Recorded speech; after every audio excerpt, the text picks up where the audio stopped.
Hello दोस्तों, कैसे हैं आप। उम्मीद करती हूँ आप सभी बहुत अच्छे होंगे। चलिए जानते हैं अपनी आज की कहानी के बारे में।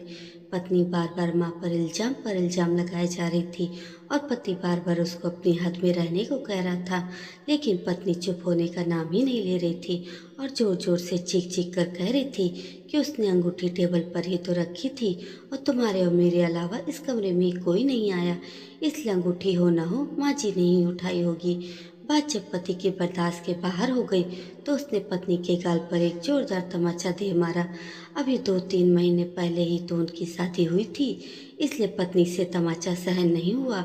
वह घर छोड़कर जाने लगी और जाते जाते पति से एक सवाल पूछा कि आखिर तुमको अपनी माँ पर इतना विश्वास क्यों है।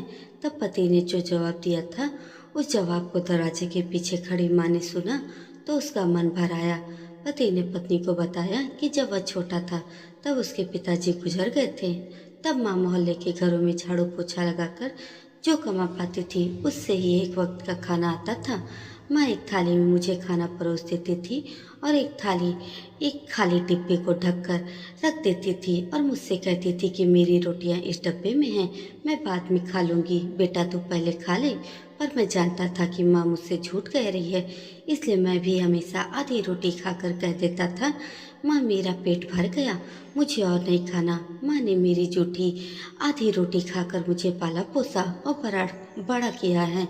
आज मैं 2 रोटी कमाने लायक हो गया हूँ, लेकिन यह कैसे भूल सकता हूँ कि जब माँ ने उम्र के उस पड़ाव में अपनी इच्छाओं को मारा है, वह माँ आज उम्र के इस पड़ाव पर किसी अंगूठी की भूखी होगी। यह मैं सोच भी नहीं सकता। तुम तो 3 महीने से ही मेरे साथ हो। मैंने तो अपनी माँ की तपस्या को पिछले 25 वर्षों से देखा है।